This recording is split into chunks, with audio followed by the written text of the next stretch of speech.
राधे राधे। आज आपको श्रीमद् भागवत महापुराण के बारे में बताते हैं और 3 मिनट के अंदर आप इसकी सभी जानकारी आपको प्रदान हो जाएगी। तो शुरू करते हैं। अगर चैनल पर नए हो उसको सब्सक्राइब करके आप लाइक करके शेयर करिएगा। जो सनातन धर्म है उसके 18 पुराणों में सर्वश्रेष्ठ अगर पुराण को कहा जाता है तो वो वैष्णव संप्रदाय का प्रमुख ग्रंथ श्रीमद् भागवत ही है। इसको भगवान विष्णु के अवतार, विशेषकर श्री कृष्ण की लीलाओं, भक्ति ज्ञान, वैराग्य, इन सभी का वर्णन हमें इसमें मिलता है।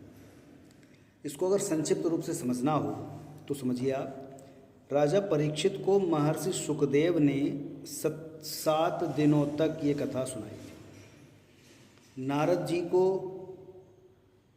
अगर देखा जाए तो नारद जी की प्रेरणा से महर्षि कृष्ण द्वैपायन यानी वेद व्यास जी ने इसको लिखा।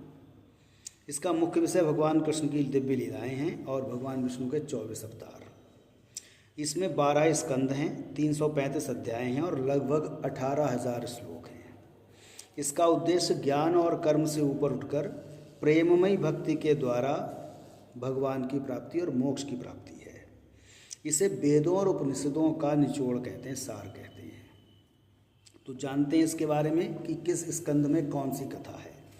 सबसे पहले हम प्रथम स्कंद की बात करें तो इसमें भक्ति योग है और उससे उत्पन्न वैराग्य को बताया गया है। द्वितीय आपका ब्रह्मांड की उत्पत्ति है, विराट पुरुष की स्थिति है। तीसरा आपका उद्धव द्वारा भगवान का बाल चरित्र है, बाल चित्र वर्णन किया गया है। चतुर्थ आपका राजऋषि ध्रुव और जो आपके भृगु हैं उनका वर्णन किया गया है। पंचम स्कंद आपका समुद्र है, पर्वत है, नदी है, पाताल है, नरक है आदि की स्थिति को बताता है। षष्ठम इसका देवता है, मनुष्य, पशु पक्षी आदि के जन्म की कथा को बताता है और बताएं अगर आपको हकीकत में अजामिल की भी कथा है।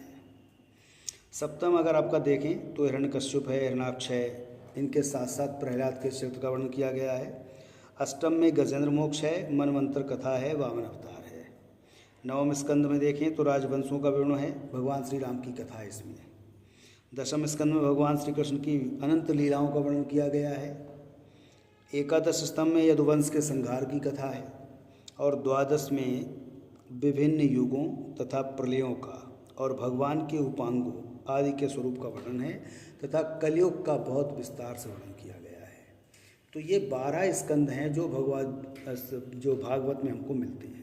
अगर आप वैसे ना पढ़ते हो तो आप इस तरह से इनको पढ़ के समझ सकते हैं। इसको शेयर करिए। हरि इच्छा राधे राधे।